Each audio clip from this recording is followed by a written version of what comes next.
কমিউনিস্টদের জানাজা পড়া হারাম, কমিউনিস্টরা কাফের। দুনিয়ার আজকে স্পষ্টভাবে আমি বলছি, শুনে রাখো, চট্টগ্রামের 20 চট্টলার মুসলমানেরা, দুনিয়ার সমস্ত আলেম, মুফাসসির, মুহাদ্দিস একমত, কমিউনিস্টরা কাফের। যারা বলেন কমিউনিস্টরা কি? কমিউনিস্টদের সাথে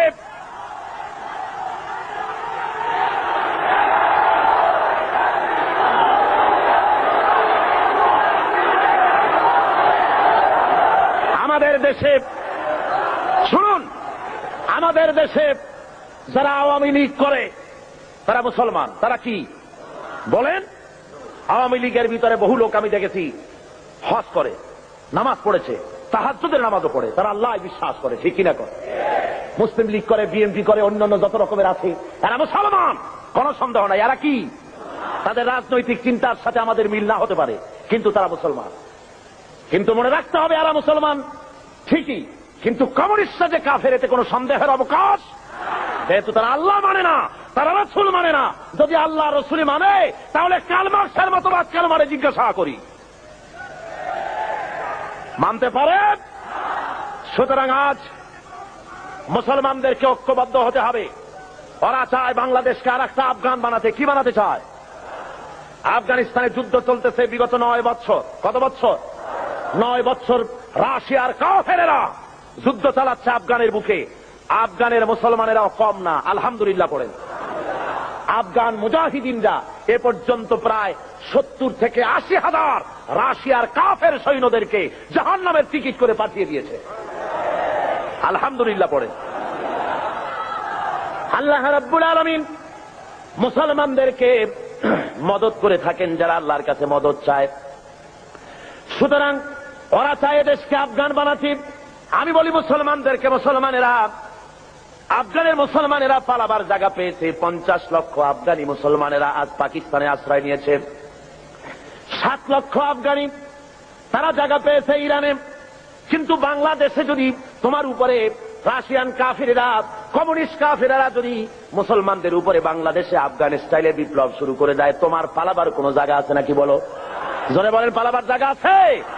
একটা জায়গা আছে। কোথায়? বঙ্গোপসাগর। আত্মহত্যা করতে হবে। সুতরাং আমার দেশের আজাদী, আমার দেশের স্বাধীনতা রক্ষা করার দায়িত্ব এদেশের মুসলমানদের। কাদের দায়িত্ব? ওরা মুক্তিযোদ্ধাদের ব্যবহার করতে চায়। মুক্তিযোদ্ধারা এদেশের মর্যাদার পাত্র। যেরকম আলহামদুলিল্লাহ, দেশকে তারা স্বাধীন করেছেন। এর মধ্য থেকে কয়েকটা ভাগ হয়েছে। একটা ভাগ সরকারের সাথে চলে গেছে, একটা ভাগ বিভিন্ন রাজনৈতিক দলে চলে গিয়েছে, একটা ভাগ কমিউনিস্টদের দলে একটা ভাগ চলে গিয়েছে। এরা তারাও তার নাম দিয়েছে মুক্তিযুদ্ধ চেতনা বিকাশ কেন্দ্র। আর যখন ইসলামের আওয়াজ আসে তখন তারা বলে মুক্তিযুদ্ধের চেতনা বহির্ভূত কাজ হচ্ছে। বলে না? জনে বলেন, বলে না? মুক্তিযুদ্ধ, ইসলাম মুক্তিযুদ্ধের চেতনা বহির্ভূত নয়, বরং স্বাধীনতা সংগ্রামের সময় যদি একথা লোকের জানা থাকত যে দেশে সমাজতন্ত্র প্রতিষ্ঠার আন্দোলন চলবে, স্বাধীনতা আন্দোলনে মুসলমানের অংশগ্রহণ করত না। ধরে বলেন ঠিক কিনা? এদেশের লোকেরা পশ্চিমা শক্তির বিরুদ্ধে লড়াই করেছে, জালিমদের বিরুদ্ধে লড়াই করেছে, সমাজতন্ত্র প্রতিষ্ঠার জন্য লড়াই করে নাই। আমার আজকের মাহফিলে বাংলাদেশ মুক্তিযোদ্ধা সংসদের সেক্রেটারি জেনারেল আপনাদের সামনে স্পষ্ট করে বলেছেন, তিনি আমার কাছে একথা বলেছেন যে কাবা শরীফের গিলাফ ধরে দোয়া করেছি, আল্লাহ স্বাধীনতার পতাকা যেমন উড়াইছি, ইসলামের পতাকা উড়াবার তৌফিক দিও আল্লাহ।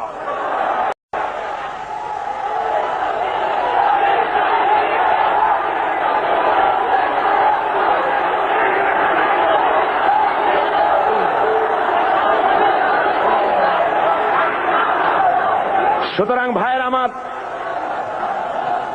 আজকে 4 দিন ধরে বা 5 দিন ধরে আপনাদের সামনে কোরআনে কারীমের যে কথা বলা হলো, এই কথা অনুযায়ী নিশ্চয়ই আপনারা বুঝতে পেরেছেন ইসলাম ছাড়া অন্য কোনো পথ নাই। সমাজতন্ত্রের স্পষ্ট কথা ভালো করে মুখস্থ করে যান। কমিউনিজমের সাথে মুসলমানের সংঘর্ষ ছাড়া আর কিছুই হতে পারে না।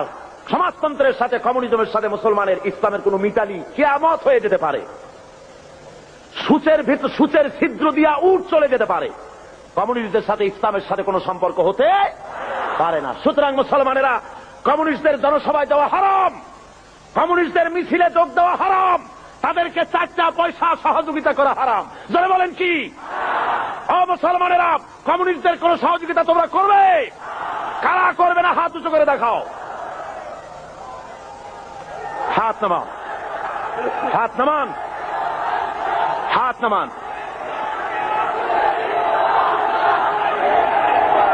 ভাইরা আমার, থামুন, থামুন। আজকে আমার কাছে খবর এসেছে ওরা গতকাল কমিউনিস্টরা মিটিং করেছে আমার উপরে হামলা করার জন্য। ভাইরা আমার, আমার এই কণ্ঠস্বর থাকবে যতক্ষণ আমি বেঁচে আছি। আমার উপরে যদি হামলা করা হয় আর আল্লাহ রাব্বুল আলামিন যদি আমার শাহাদাতের দরজা নসিব করেন, তাহলে আল্লাহর কাছে দোয়া থাকবে, আয় আল্লাহ, তোমার কোরআন আমার সামনে, শাহাদাত যদি আমার নসিব হয়, আমার রক্ত যেন লেলিহান শিখা হয়ে কমিউনিস্টদের জ্বালিয়ে পুড়িয়ে সার খার করে কলেবার পতাকা যেন উড়িয়ে দেয়।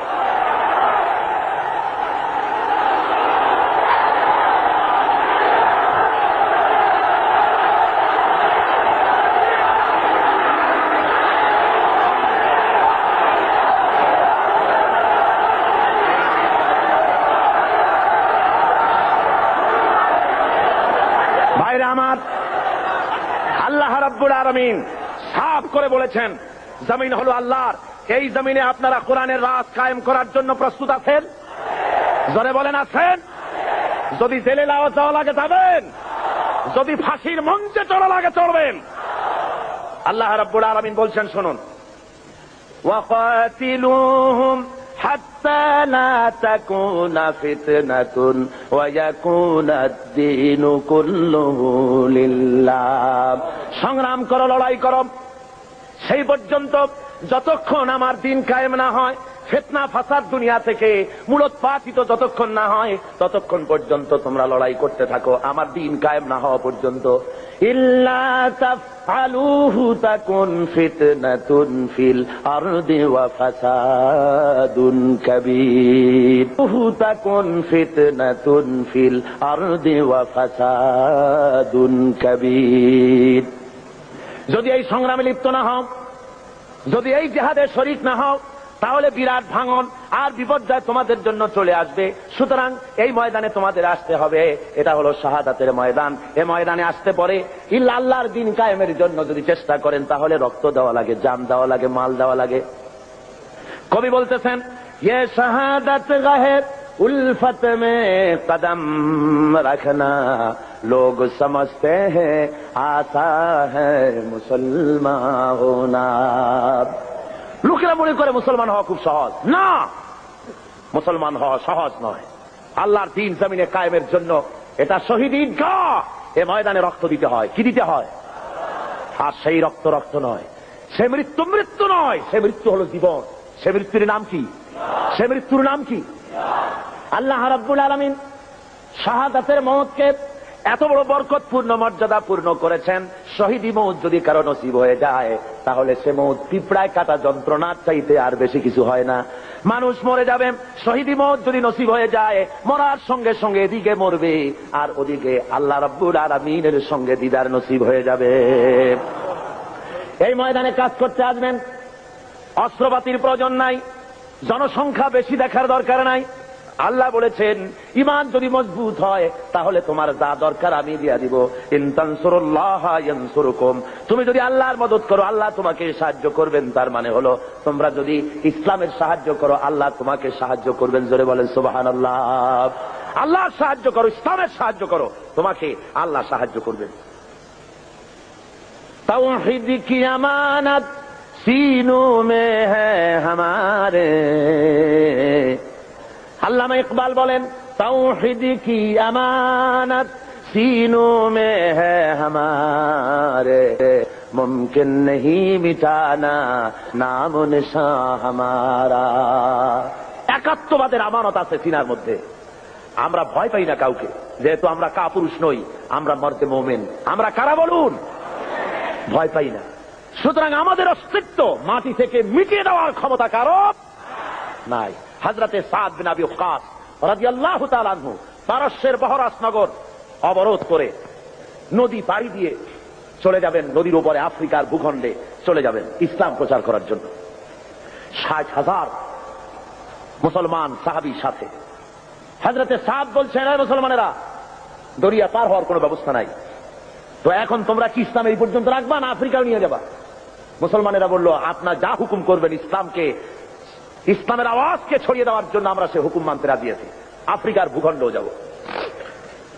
হযরতে সাদ বলেন, তোমরা আমার সঙ্গে তাহলে পড়ো, নাস্তাঈনু বিল্লাহি ওয়া নাতাওয়াক্কালু আলাইহি হাসবুনাল্লাহু নি'মাল ওয়াকিল নি'মাল মাওলা ওয়া নি'মান নাসীর। পড়েন সবাই, নাস্তাঈনু বিল্লাহি ওয়া নাতাওয়াক্কালু আলাইহি হাসবুনাল্লাহু নি'মাল ওয়াকিল নি'মাল মাওলা ওয়া নি'মান নাসীর। হযরতে ইতিহাসের মধ্যে লেখা রয়েছে, হযরতে সাদ রাদিয়াল্লাহু তাআলা আনহু এই কথা বলে নিজের ঘোড়ার পৃষ্ঠে সওয়ার হয়ে দরিয়ার উপরে ঝাঁপায় পড়লেন। পিছনে যত সাহাবী ছিলেন, মুসলমান ছিলেন, সবাই ঝাঁপায় পড়লেন। দরিয়ার ভিতর থেকে তারা পাড়ি দিয়ে ওপরে চলে গেলেন। একটা ঘোড়াও হারায় গেল না, একটা লোকও হারায় গেল না, স্রোতে কাউকে ঠেলে দিল না। ওপার ওঠার পর সেনাপতি জিজ্ঞেস করেন, ও মুসলমানেরা, কারো কোনো জিনিস হারায় গেছে নাকি? একজন বলল, আমার পানির পেয়ালাটা তুফানের ধাক্কায় কোথায় পড়ে গেছে সেটা তো পেলাম না। হযরতে সাদ বলেন, মুজাহিদের কোন জিনিস কেউ ছিনিয়ে নিতে পারে না, আল্লাহ রাব্বুল আলামিন তোমাকে সেটা ফেরত দিবেন বলে আমি আশা করি।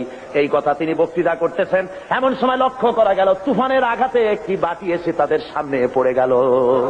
আল্লামা ইকবাল রহমতুল্লাহ আলাইহি এই ঘটনা লিখতে গিয়ে লেখেন, দশত দশত হ্যায় দরিয়া ভি না ছোড়ে হামনে, দশত দশত হ্যায় दरिया भी न छोड़े हमने, बहर जुल्मत में दौड़ा दिए घोड़े हमने। প্রান্তর তো প্রান্তর, অন্ধকার ঘোর কৃষ্ণ রজনীতে শ্রাবণের খরস্রোতা নদীর উপরে ঘোড়া দাবড়িয়ে আফ্রিকার ভূখণ্ডে আমরা ইসলামের পতাকা তুলেছি, আমরা সেই মুসলমান। আফ্রিকার গভর্নর গ্রেগরিয়াস মুসলমানদের থাকার জায়গা করে দিলেন পাহাড়ের কাছে, জঙ্গলের কাছে, যাতে করে মরতে সুবিধা হয়। জঙ্গলের ভিতরে বাঘ আছে, সিংহ আছে, মুসলমানদের খাইয়ে ফেলবে, যুদ্ধ করা লাগবে না, বিনা যুদ্ধেই কেল্লা ফতে। এই চিন্তা করে ওখানে থাকতে দেওয়া। হযরতে সাদ একটা মেম্বার তৈরি করলেন, ওই মেম্বারের উপরে দাঁড়িয়ে জঙ্গলের দিকে লক্ষ্য করে বললেন, সন্ধ্যা গোনায় এসেছে। হযরতে সাদ ঘোষণা করলেন, ইয়া আইয়াতুহাল হাশারাত والسباع نحن أصحاب رسول الله صلى الله عليه وسلم فإننا نازلون فمن وجدنا بعده فارجعوا فإننا نازلون فمن وجدنا بعده قتلناه। হযরতে সাদ ঘোষণা করে দিলেন, হে জঙ্গলের হিংস্র প্রাণীরা, আমরা আল্লাহ রসুল মুহাম্মদ সাল্লাল্লাহু আলাইহি ওয়াসাল্লামের সাহাবী, এখানে আমরা রাত কাটাবো। আমি ঘোষণা দিলাম, যত হিংস্র প্রাণী আছো এই এলাকা থেকে সরে যাও। আমার এই ঘোষণার পরে কোন হিংস্র প্রাণী যদি সামনে পাই, তরবারি দিয়ে তারা ফয়সালা করব। আফ্রিকার জঙ্গলি মানুষেরা মনে করলো, পাগলেরা কয় কি, মানুষের কথা কি জঙ্গলি প্রাণীরা শোনে নাকি? ইতিহাস সাক্ষী দেবে কিয়ামত পর্যন্ত।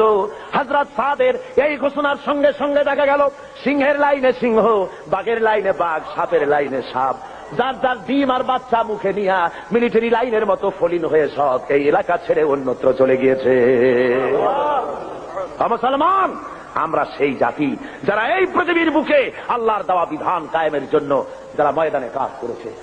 আল্লামা ইকবাল কি সুন্দর করে বলছেন, খিয়াবা মে মুনতাজির থে লালা কব সে, খিয়াবা মে মুনতাজির থে লালা কব সে, তবা চাহিয়ে ইসকো খুনে আরব সে। সেই কবে থেকে ফুলের কুড়িটা প্রস্ফুটিত হওয়ার অপেক্ষায় প্রতীক্ষামান, কবে থেকে অপেক্ষা করতেছে, একটু বাতাসের ধাক্কা লাগবে আর ফুলের কুড়িটা ফুলে যাবে। তো ফুলের কুড়ি ফোটার জন্য খিয়াবামে মুনতাজির থে লালা কব সে, কখন থেকে সে অপেক্ষা করছে? নাসিমা অর্থাৎ সকালের ভোরের বায়ুর ধাক্কা লাগবে আর কুড়ি থেকে ফুলটা বেরিয়ে আসবে। আল্লামা ইকবাল বলেন, ফুলের জন্য ধাক্কা দরকার, বাতাসের কুড়ি থেকে বেরিয়ে আসার জন্য, পর্দা ফেটে প্রস্ফুটিত হওয়ার জন্য। আমি মুসলমান, আল্লাহর ফুল, আমাকে প্রস্ফুটিত হওয়ার জন্য ভোরের বাতাসের দরকার নাই। আমার জন্য দরকার বদরের, ওহদের শহীদের রাঙা একটা জামার দরকার। ওই শহীদের রক্ত ভেজা জামা যদি আমার গায়ে দেওয়া হয়, সারা বিশ্বে আমি বিস্ফোরিত হয়ে পড়ব।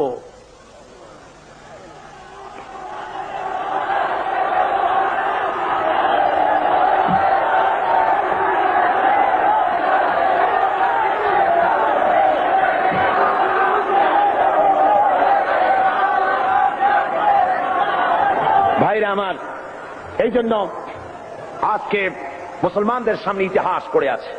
কোনো ভয় নাই নারীর সতীত্বের হেফাজতের জন্য, নারী নির্যাতন থেকে নারীকে বাঁচাবার জন্য, শ্রমিকের অধিকার ফিরিয়ে দেওয়ার জন্য, দুঃখ দারিদ্র দূর করার জন্য, সমাজে আল্লাহর দেওয়া বিধান প্রতিষ্ঠার জন্য একটাই পথ, সে পথ হলো ইসলাম কায়েম করা। কি পথ? ইসলামের কোন বিকল্প আছে? ধরে বলেন, আছে? কোন বিকল্প নাই। এই রাস্তায় কাজ করতে হবে, আর কাজ করলেই আল্লাহর মদদ পাওয়া যাবে। আপনার বিপদ হবে যত ঘনীভূত, আল্লাহর রহমত হবে তত ত্বরান্বিত। এই থিওরিটা মুখস্থ করুন। ইসলামের জন্য আপনার উপরে বিপদ হবে যত ঘনীভূত, আল্লাহর রহমত হবে আপনার প্রতি তত ত্বরান্বিত। জোরে বলেন সুবহানাল্লাহ, জোরে বলেন সুবহানাল্লাহ। আপনি লক্ষ্য করে দেখেন, বদরের প্রান্তরে নবীজি মুসলমানদেরকে যখন জিহাদের ময়দানে নিয়ে এলেন, সেই জিহাদের ময়দানে দেখা গেল দুইটা ছোট্ট তরুণ জিহাদের ময়দানে এসেছে। হুজুরের কাছে গিয়ে তারা বললেন, হুজুর আমাদেরও জিহাদের জন্য পারমিশন দেন। হুজুর বলেন, তোমরা ছোট, তোমাদের দেওয়া হবে না। তারা কান্দাকাটি শুরু করে দিলেন। আল্লাহর নবী বললেন, তোমাদের ভিতরে যার গায়ে শক্তি বেশি তারে নেওয়া হবে। দেখি দুইজনে একটু দস্তাদস্তি করো, দেখি কার গায়ে শক্তি বেশি। দুইজনে দস্তাদস্তি শুরু করে দিলেন। একজন হলেন মুআজ, আর একজন হলেন মুআওয়াজ। মুআওয়াজ ছোট, মুআজ হলো বড়। হযরতে মুআওয়াজ ছোট সাহাবী, তিনি বলেন, মুআজের কানে কলে বলে, ভাই তোমার গায়ে তো শক্তি বেশি, আমার একটু তুমি সহজেই ফেলে দিতে পারবা, আর তুমি জিহাদে চলে যাবা। ও ভাই, তোমার কাছে আমি অনুরোধ করি, যেমনে পারো অন্তত একটিবার ভান করে তুমি আমার তলে পড়ে গিয়ে আমি জিতেছি এটাও প্রমাণ করে দিয়ে জিহাদে আমাকে শরীক হওয়ার সুযোগ দিও। রাসূল পাক সাল্লাল্লাহু আলাইহি ওয়াসাল্লাম এই দৃশ্য দেখে হুজুরের চোখের কোণায় পানি এসে গেল। আহা, ইসলামের জন্য এই তরুণ ময়দানে এসেছে। পারমিশন হুজুর দিয়ে দিলেন। লড়তে নেমেছেন ময়দানে। আমি বাতিলকে দুনিয়া থেকে মিটিয়ে দেওয়ার জন্য কামান বন্দুক দরকার না, ইমানি শক্তি দরকার। কিসের শক্তি দরকার? ইমানি শক্তি। হযরতে মুআওয়াজ সিংহ শাবকের মতো ঝাঁপিয়ে পড়েছেন। হযরত আব্দুর রহমান বিন আওফ রাদিয়াল্লাহু তাআলা আনহু তিনি বলেন, দুটো যুবক তরুণ ছেলে দেখে আমি আশ্চর্য হলাম। বড় বড় বীরেদের মধ্যে এই ছোট ছেলেরা আসলো কেন? এর মধ্যে একজনে আমার জিগায়, চাচাজি শুনেছি মক্কা শরীফে মুহাম্মদ সাল্লাল্লাহু আলাইহি ওয়াসাল্লামকে, আমার হুজুরকে সবচাইতে বেশি কষ্ট দিয়েছে আবু জেহেল। তো আমরা তো আবু জেহেলকে চিনি না, চাচাজি আবু জেহেল কই একটু দেখা। হযরতে আব্দুর রহমান বলেন, আমি অবাক হয়ে গেলাম যে আবু জেহেলকে বড় বড় বীরেরা ভয় পায়, ছোট্ট ছেলে তারে তালাশ করে। আমি বলে দিলাম, ওই যে দেখা যায় ওইটা হলো আবু জেহেল। বলার সঙ্গে সঙ্গে মুআজ এবং মুআওয়াজ দুইজনে তরবারি ভাঁজতে ভাঁজতে আবু জাহেলের সামনে গিয়ে হাজির। আবু জাহেলকে তরবারি দিয়ে আঘাত করতেছে, আবু জাহেলও তাদেরকে তরবারি দিয়ে আঘাত ফিরাতেছে। এক পর্যায়ে আবু জাহেল মুআজের ডান হাত বাম হাতের উপরে কোপ মেরেছে। হযরত আব্দুর রহমান বলেন, আমি লক্ষ্য করে দেখলাম মুআজের হাতটা কেটে গিয়া বগলের চামড়ায় ঝুলে আছে, শুধু ডান হাত দিয়ে তরবারি চালাতেছে। এবার দেখা গেল বাম হাতটা ঝুলন্ত কর্তৃত হাত সামনে নড়াচড়া করে ডিস্টার্ব করতেছে বলে ডান হাত দিয়ে তরবারি চালাতে পারে না বলে হযরতে মুআজ এবার নিজের কাটা হাতটা পায়ের তলে চাপ দিয়া বিরাট জোরে ঝটকা একটা টান মেরে বাম হাতটা ছিঁড়ে ফেলে দিয়া ডান হাতের তরবারি দিয়ে এমন জোরে আঘাত মারলেন, আবু জেহেল দুনিয়া থেকে জনমের মতো বিদায় হয়ে গেল। ভাইরা আমার, আল্লাহ রাব্বুল আলামিন এই জন্য কোরআনে কারীমের মধ্যে বলেছেন, ওয়া কানা হাক্কান আলাইনা নাসরুল মুমিনিন। পড়েন সবাই আমার সাথে, ওয়া কানা হাক্কান আলাইনা নাসরুল মুমিনিন। মুমিনদের জন্য সাহায্য করা আমি আল্লাহর জন্য হক, ওয়াজিব। মুমিনদের জন্য সাহায্য করা আমার জন্য ওয়াজিব হয়ে যায়। আমার বান্দাদেরকে আমি সাহায্য করে থাকি। জোরে বলেন সুবহানাল্লাহি ওয়া বিহামদিহি। ভাইরা আমার, এই কাজের জন্য রাসূল নিজে রক্ত দিয়েছেন। দেন নাই রক্ত? বলেন দেন নাই? আমরা কি করতে পারলাম? এখন পর্যন্ত একদিন জেল হলো না, জরিমানা হলো না, রক্ত দিলাম না, গাল মন্দ আসলো না। ইসলামী আন্দোলন করতে গেলে গাইল আসবে, মন্দ আসবে, অপপ্রচার আসবে, গালাগালি আসবে, আপনাকে মারা হবে, জেল জরিমানা হবে, সহ্য করতে হবে। তা না হওয়া পর্যন্ত আল্লাহর দিন কায়েম হতে কখনো পারে না। ভাইয়ের আমার, রাসূল পাক সাল্লাল্লাহু আলাইহি ওয়াসাল্লামের শরীর মোবারক থেকে রক্ত পড়েছে উহুদের ময়দানে। বুখারী শরীফের হাদিসে আছে, রাসূল পাক সাল্লাল্লাহু আলাইহি ওয়াসাল্লামকে কাফেররা ঘিরে ফেলেছে। সাহাবায়ে কেরাম হুজুরকে ঘিরে রেখেছে যাতে করে কাফেরদের আঘাত না লাগে। রাসূলের শরীরকে হেফাজতের জন্য সাহাবীরা যে সমস্ত তীর নিজেদের পিঠে গ্রহণ করেছে। জিহাদের পরে দেখা গেছে একা তালহার পিঠের মধ্যে রাসূলকে হেফাজত করতে গিয়া 80টা তীর প্রবেশ করেছিল। হযরতে রাসূলের দান্দান মোবারক শহীদ হয়ে গেল। কপাল ভেঙে গেল, মাথায় লোহার টুপি পরা ছিল, হেলমেট পরা ছিল, হেলমেট ভেঙে গিয়ে কপালের মধ্যে ঢুকে গেল। নবীজি বেহুশ হয়ে জমিনের উপরে পড়ে গেলেন। খুশে যখন এসেছেন নবীজি তখন কপালের উপরে হাত বুলাইয়া যখন এনেছেন, তাকায় দেখেন হাত দুইটা রক্তে ভরে গেছে। হুজুর তখন বলেন, আহারে এই জমিনের এই এলাকার এই জাতির কল্যাণ কেমন করে হতে পারবে যেই জাতি তার নবীর চেহারা রক্ত দিয়া লাল বানাইয়া দিল। হযরত আলী পানি ঢালেন, হযরতে ফাতেমা রাদিয়াল্লাহু তাআলা আনহা নিজের আঁচল দিয়ে ওড়না দিয়ে কোন রকম করে রক্ত বন্ধ করার চেষ্টা করেন, কোন রকমই রক্ত বন্ধ হয় না। হাদিস শরীফে এসেছে এবার হযরত ফাতেমা তিনি চলে গেলেন, আগুন তিনি খেজুরের বোনা, খেজুরের পাতা দিয়ে বোনানো চাটাই, ওই চাটাই পোড়াইয়া ছাই বানাইয়া হুজুরের কপালের ভিতরে ঢুকাই দিলেন, রক্ত বন্ধ হয়ে গেল। কিন্তু চতুর্দিকে ছড়ায় গেছে আল্লাহর নবী নাই, নবী শহীদ হয়ে গেছেন। মদিনার মানুষেরা পাগলের মতো হয়ে গেল, এতিমের মতো হয়ে দৌড়ানো শুরু করে দিল, দৌড়ানো শুরু করে দিয়েছে। এক বুড়ি শুধু দৌড়ায়। জিজ্ঞেস করেন একজন সাহাবী, দৌড়াও কেন? কয় ওহুদে যেতেছি। কয় যায় কোনো লাভ নাই, তোমার যে দুইটা সন্তান জিহাদে এসেছিল দুইটা শহীদ হয়ে গেছে। বুড়ি কান্দে আর বলে, কে শহীদ হয়েছে শুনতে চাই না, ও সাহাবী বরং তাড়াতাড়ি করে বলো আল্লাহর নবী কেমন আছেন। আবার দৌড়ায় আর একজনে বলে, বুড়ি যাও কই? কয় যাচ্ছি ওহুদের ময়দানে। কয়েছে কোনো লাভ নাই, কোনো লাভ নাই, তোমার যে স্বামী এসেছিলেন জিহাদের ময়দানে তিনিও শহীদ হয়ে গেছেন। মেয়ে লোকটি কাঁদে আর বলেন, ও আল্লাহর নবীর সাহাবী কে শহীদ হয়ে গেছে শুনতে চাই না, বরং তাড়াতাড়ি করে বলো আল্লাহর নবী কেমন আছেন। আরে ওই মেয়ে লোক দৌড়াতে দৌড়াতে সাহাবায়ে কেরাম পরিবেষ্টিত হুজুরের কাছে পৌঁছে গেছেন, যে দেখেন আল্লাহর নবী জিন্দা আছেন। হুজুরের এই জিন্দা চেহারা মোবারকের দিকে তাকায়া ওই মেয়ে লোকটি কেঁদে কেঁদে বলেন, ইয়া রাসূলুল্লাহ, স্বামী মরা শোক, দুইটা কলিজার টুকরা সন্তান মরা শোক সব আমার কলিজা থেকে ধুয়ে মুছে সাফ হয়ে গেছে। হুজুর আপনি জীবিত আছেন, এটাই মুসলমানের জীবনের সান্ত্বনা। আল্লাহ রাসূল নিজে রক্ত দিলেন, সাহাবায়ে কেরাম রক্ত দিলেন, জান দিলেন, শাহাদাত বরণ করলেন। সুতরাং শাহাদাতের মউত হলো মুসলমানদের জন্য সর্বশ্রেষ্ঠ মউত, এর চাইতে বড় মউত আর হতে পারে না।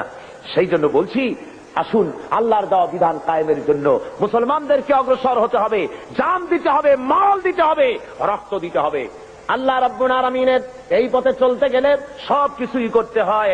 আল্লামা ইকবাল বলেছেন, বাতিল সে দবনে ওয়ালে আয়ে আসমান হি হাম, বাতিল সে দবনে ওয়ালে আয়ে আসমান হি হাম, সোবার কর চুকা হ্যায় তু ইমতিহান হামারা।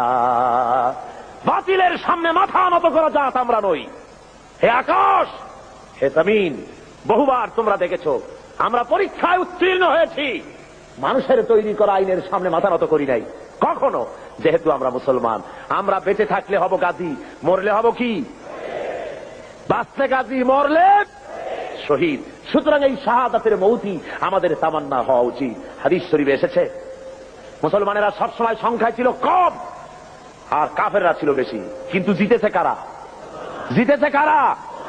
এবারও বাংলাদেশের জিহাদে জিতবে কারা? যারা বলেন জিতবে কারা? ইনশাআল্লাহ, বলুন ইনশাআল্লাহ। ভাইরা আমার, সরওয়ারে কায়নাত সাল্লাল্লাহু আলাইহি ওয়াসাল্লাম, রোমানদের সাথে লড়াই হবে, রোমানদের সাথে যুদ্ধ হবে। সেই জিহাদের ময়দানে রাসূল সৈন্য রিক্রুট করলেন। ওরা কয় যে ইসলামের রাজনীতি নাই, পাগলের দল, ইসলামের রাজনীতি নাই। ছেলেমেয়েরা কলেজে পড়ে, ইউনিভার্সিটিতে পড়ে, আশ্চর্য কথা, নাক ধরে চাপ দিলে এখনো মায়ের দুধ বাইর হবে।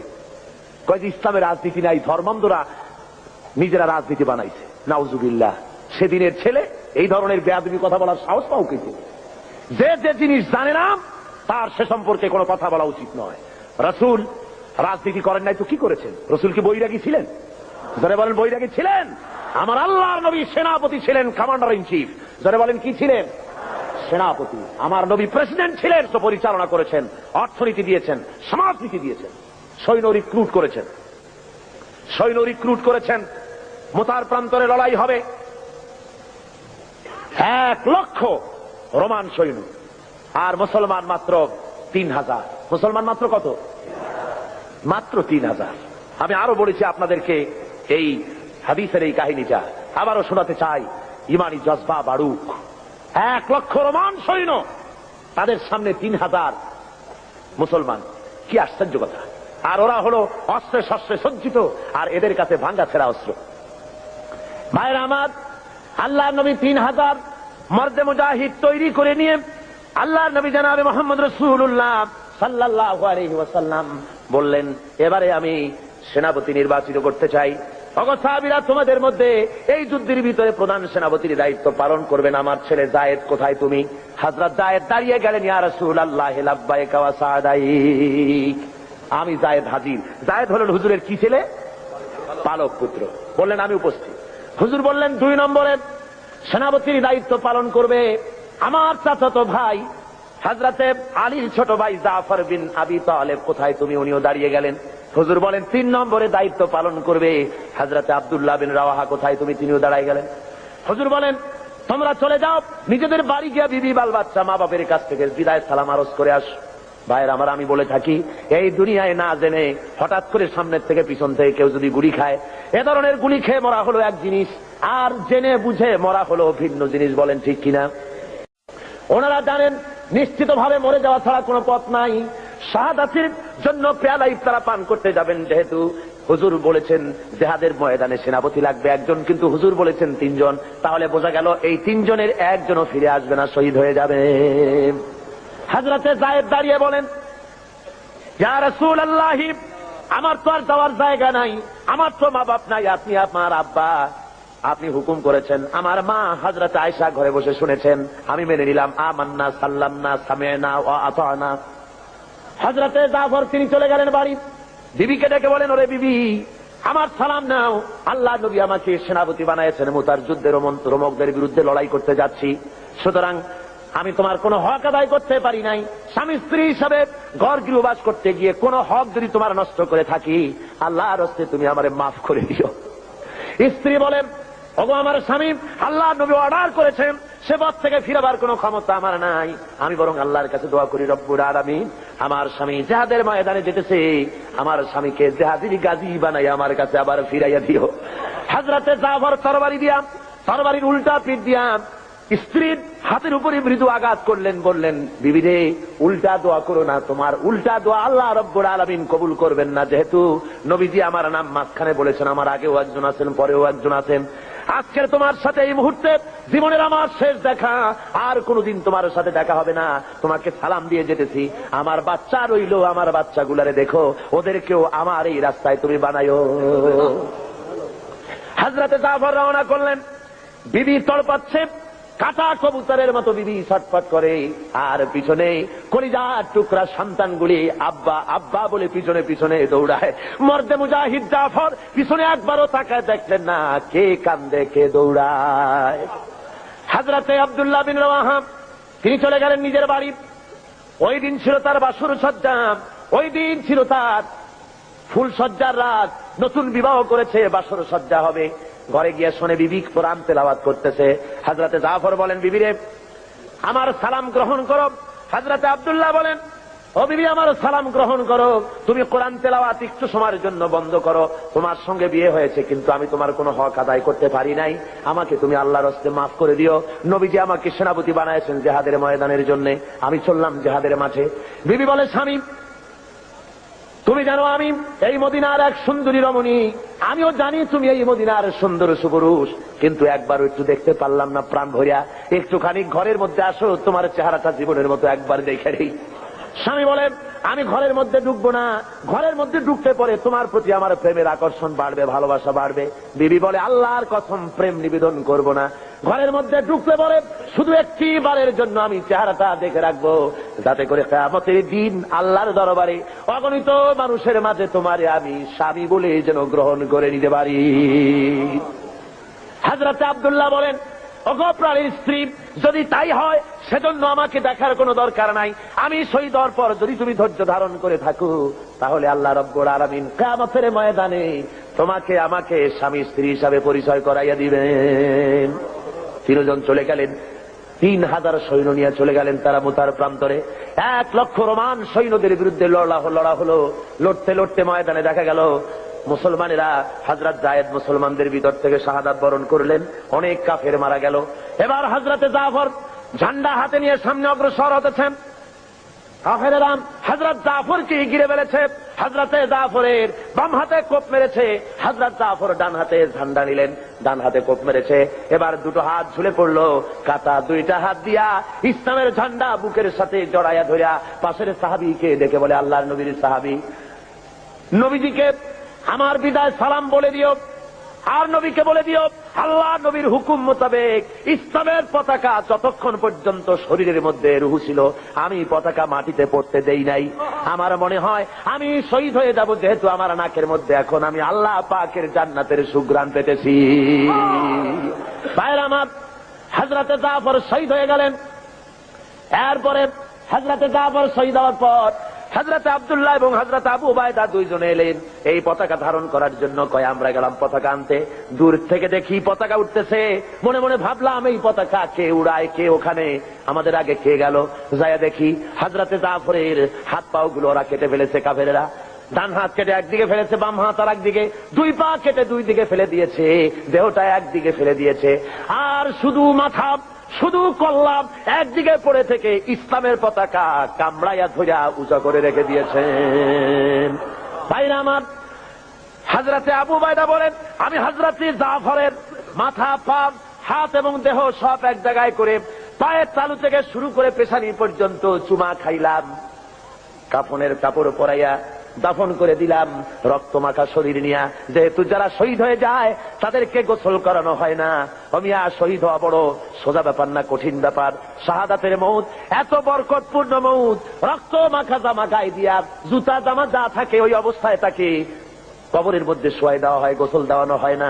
যেহেতু কবি বলেছেন বামা হাসার গার খোদা পুরসিদ বাগুয়ামদার জবাবে ও শহীদে খঞ্জরে ইশকাত গওয়াহি আকাফন্দারাম।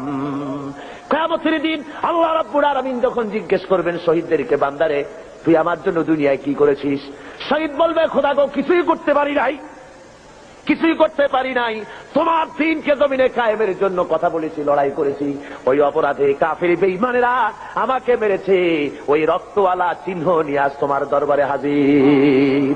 আল্লাহ রাব্বুল আলামিন বলবেন শহীদ রে তুই জীবনের মায়া করলি না, বিবি বাল বাচ্চার মায়া করো নাই, আমার জন্য তুই জীবন দিয়া দিলি, তোরে আজ আমি কোনো হিসাব নিব না, বিনা হিসাবে আমার বেহেশতে চলে যা। ভাইরা আমার, হযরতে জাফর কবরকে কবরে রাখা হলো। হযরতে আবু উবায়দা বলেন স্বপ্নের ভিতরে আমি দেখি, রাত্রে ঘুমাইয়া স্বপ্নে দেখি হযরতে জাফর বেহেশতের মধ্যে ফেরেশতাদের সঙ্গে উড়ে বেড়াতেছে। আমি জিজ্ঞাসা করলাম জাফর রে আল্লাহ রাব্বুল আলামিন তোমার সাথে কি ব্যবহার করেছেন? হযরতে জাফর বলেন ওরে আবু উবায়দা, আল্লাহ আমাকে জান্নাতের সব নাজ ও নিয়ামত দান করে আমাকে বলেছেন জাফর তুই আমার কাছে আর কি চাস? আমি বলেছি আল্লাহ কিচ্ছুই চাই না, আর একবার জমিনে পাঠাও, এইবার যদি জমিনে যেতে পারি কাফেরদের বিরুদ্ধে লড়াই করে তোমার দিন কায়েমের জন্য তোমার দেওয়া এই জীবনটা তোমার জন্য আর একবার দিয়ে আসবো। যেহেতু শাহাদাতের মওতের চাইতে ভালো মওত আল্লাহর জমিনে আর নাই, জোরে বলেন সুবহানাল্লাহ। শাহাদাতের মওতের তামান্না যদি কারো না থাকে, হাদিস শরীফে এসেছে যদি জিহাদের তামান্না, জিহাদের ইচ্ছা, বাসনা কারো মনের মধ্যে না থাকে, মউত হবে মুনাফিকের মউত। কিসের মউত হবে? মুনাফিকের মউত। সুবহানাল্লাহ। মিশকাত শরীফের হাদিসে এসেছে একবার হুজুর সাল্লাল্লাহু আলাইহি ওয়াসাল্লাম এক জানাজায় হাজির হয়েছেন। হযরত ওমর রাদিয়াল্লাহু তাআলা আনহু বলছেন হুজুর আপনি এই লোকটার জানাজা পড়বেন? এই লোকটা ইসলামের ব্যাপারে এই ক্ষতি করেছে, এই করেছে, সেই করেছে, নানান কথা উনি তুললেন। হুজুর উপস্থিত জনতাকে জিজ্ঞেস করলেন ওই মিয়ারা এই লোকটা সম্পর্কে তোমাদের কোনো ভালো কাজের রিপোর্ট আছে, জানো কিছু? কেউ কিছু কয় না। একজনে দাঁড়ায় কয় হুজুর আমার কাছে একটা রিপোর্ট আছে। কি? কয় যে একবার আমি দেখেছি একটা ইসলামের মুজাহিদ দল জিহাদ করে রাত্রে এক জায়গায় তাবু গেড়ে তারা বিশ্রাম আরাম করতেছিলেন, আর আমি এই লোকটাকে দেখেছি সারা রাত দাঁড়িয়ে দাঁড়িয়ে মুজাহিদদেরকে পাহারা দিয়েছে যাতে করে এই মুজাহিদদের কারো কেউ অত্যাচার করতে না পারে, রাত্রে আক্রান্ত না হতে পারে, সেই জন্য সারা রাত এই লোকটা দাঁড়ায় দাঁড়ায় পাহারা দিতে আমি দেখেছি। হুজুর জানাজা পড়লেন, মিশকাত শরীফের হাদিস। হুজুর জানাজা নিজে পড়লেন, জানাজা পড়ে কবরের মধ্যে রেখে আল্লাহর নবী বলেন ও কবরওয়ালা তোমার সাথীরা তোমাকে বলে জাহান্নামী, আর আমি নবী মুহাম্মদ রাসূলুল্লাহ সাল্লাল্লাহু আলাইহি ওয়াসাল্লাম সাক্ষী দিতেছি বেশক তুমি আল্লাহর জান্নাতি। সুবহানাল্লাহ সুবহানাল্লাহ। হুজুর বলেন ওমর মানুষের শুধু বাহ্যিক দিকটাই দেখতেই দেখো না, তার অন্তরের আবেগ মহব্বতের দিকটাও দেখো, জজ্বাটাও দেখো। জোরে বলেন সুবহানাল্লাহ। ভাইরা আমার, আল্লাহর দেওয়া এই বিধান বাংলার জমিনে কায়েম করার জন্য সাহাবায়ে কিরাম যেমন রক্ত দিয়েছেন, রাসূলে পাক যেমন রক্ত দিয়েছেন, জান দিয়েছেন, বাংলার জমিন আমাদের প্রিয় মাতৃভূমি, এই জমিনে আল্লাহর দেওয়া বিধান কায়েম করতে যদি রক্ত দেওয়া লাগে, জান দেওয়া লাগে, দিবেন আপনারা?